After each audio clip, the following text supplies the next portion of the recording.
मित्रों नमस्कार। सुधीर पांडे पूर्वांचल के यूट्यूब चैनल पर आपका स्वागत है, अभिवादन अभिनंदन है। बात करेंगे बजट का। निर्मला सीतारमण ने एक साल में कौन कौन से महत्वपूर्ण कार्य किए जाएंगे, आय और व्यय कितना आएगा और कितना खर्च होगा, वह खर्च होगा तो किन किन मदों में खर्च होगा, कौन सा वस्तु सस्ता होगा, कौन सा महंगा होगा, किन विषयों पे ज़्यादा फोकस किया जाएगा, इसी को लेके एक साल का जो बजट है सरकार का, भारत सरकार का, उसको उन्होंने प्रस्तुत करके रख दिया है। उसमें अब विपक्ष के लिए तो कुछ नहीं है। विपक्ष तो यही कहेगा कि कुछ नहीं है, सिर्फ जुमला है, कुछ नहीं मिला, सब बेकार है, कहीं कुछ नहीं है। लेकिन अब इसको सोचिए कि हम आप तर्क कुतर्क बातें लंबी चौड़ी कर सकते हैं, लेकिन एक छोटा सा घर होता है, अगर आप कहीं बैठ जाते हैं नाश्ता करने भी, तो आप सबसे पहले अपना बटुआ देखते हैं कि हमारे पास बजट कितना है। हम 3 लोग हैं तो हमारे बजट में क्या क्या आएगा। हमको घर भी पहुंचना है, कल भी देखना है, परसों भी देखना है। एक सिस्टम बनाते हैं, आप भी एक बजट बनाते हैं अपना घर चलाने के लिए कि हमारा इधर से आ रहा है तो इतना खर्च करेंगे तो कोई दिक्कत नहीं होगा। उसी तरह से देश का भी बजट होता है कि इतना आ रहा है, हमारे पास इतना है और इतना आएगा और इतना खर्च होगा। यही बजट है, समझिए, लब्बो लुआ, इसमें कोई रॉकेट साइंस नहीं है। तो बजट रखा गया, उसमें बिहार में सबसे ज़्यादा फोकस किया गया है।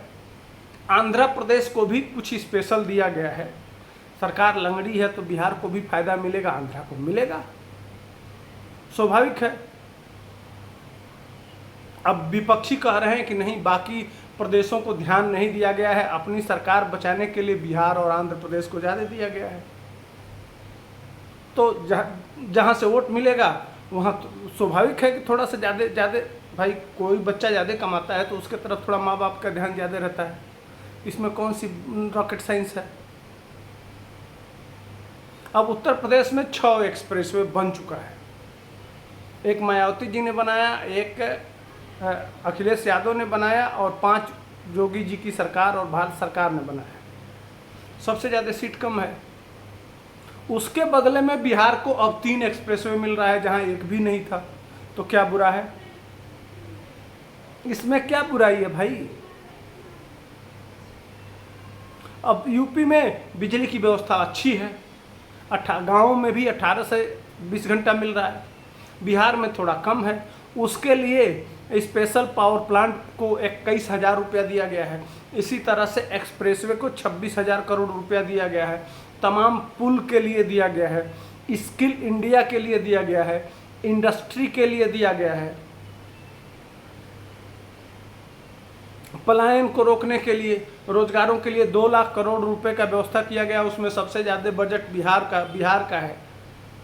अब इसके साथ साथ विभिन्न मंत्रालयों को जो बजट दिया गया है, जिसमें बिहार के मंत्रालय है, जैसे मान लीजिए चिराग पासवान हैं, उनको बजट दिया गया है। उसके बाद से कपड़ा उद्योग के मंत्री हैं गिरिराज सिंह, उनको दिया गया है।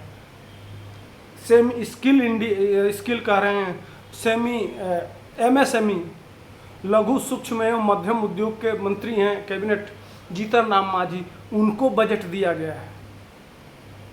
तो भैया जिता के वो लाए हैं, वहाँ से ज़्यादा मंत्री हैं, विभागों पे उनका कब्जा है, तो स्वाभाविक है कि वो ज़्यादा लाभ पाएंगे। इसमें कौन सी बड़ी बात है? पिछले 5 साल में आप उत्तर प्रदेश को मिला था ना भाई।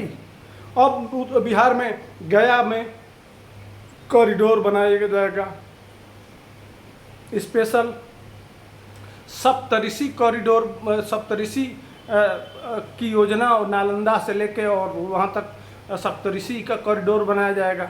जिस तरह से मान लीजिए अयोध्या को विकसित किया गया, काशी को कॉरिडोर किया गया, विंध्याचल को कॉरिडोर किया गया, उसी तरह से इस पर अब अगले वित्तीय वर्ष में बिहार को उसी तरह से जितने भी पर्यटक स्थल हैं उनको सुसज्जित करके और उनको व्यवस्थित करना है, और रोड मार्ग और सारी सुविधाओं से सुसज्जित करना है। इसके बाद से इकोनॉमिक जोन बनाना है, इंडस्ट्री क्लस्टर बनेगा। तो ये सब काम बहुत महत्वपूर्ण थे।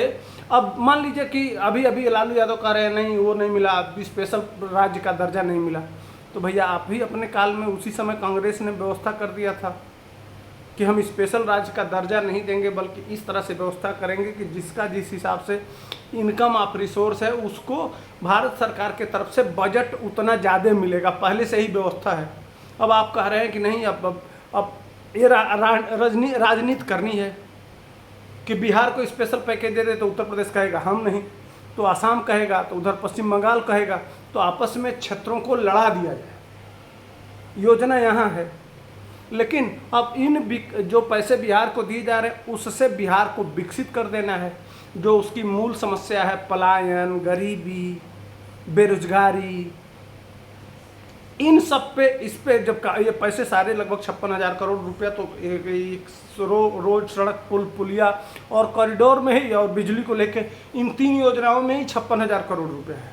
इसके अलावा भी 3 लाख करोड़ रुपए के आसपास बिहार के विभिन्न मंत्रालयों के माध्यम से पैकेज की घोषणा की गई है, जो विभिन्न मंत्रालयों से जाएगा। जो इंडस्ट्रियल कॉरिडोर बनेगा वो अलग है। तो इस तरह से बिहार को काफ़ी लाभ मिलने वाला है। जो मूल बिहार की समस्या है पलायन, बेरोजगारी, उससे बहुत हद तक बिहारियों को लड़ने में फ़ायदा मिलेगा। लेकिन खैर मोदी जी कर लीजिए, कोई फ़र्क तो पड़ता नहीं है। योगी जी ने 6 एक्सप्रेसवे बनवा दिया तो कौन सा तीर मार लिया। वोट तो जाति पर ही पड़ना है। अरे कांडी में घी लेके कितना भी पिला देंगे, वोट उस आधार पर नहीं मिलेगा। घर बनवाया आपने एक समुदाय विशेष का, राशन दिया, सब कुछ दिया, दे दिए, क्या मिला? क्या? तो आप करते रहिए विकास, लेकिन यह सिर्फ बात है नेताओं की। इस पे वोट नहीं मिलना है, वोट जाति पर ही मिलना है। अंतिम सत्य यही है। इस बजट से कोई बहुत फर्क पड़ने वाला नहीं है। तो ये मेरा विश्लेषण कैसा था आप टिप्पणी करिए। तब तक के लिए हमको दीजिए इजाज़त। जय हिंद, वंदे मातरम।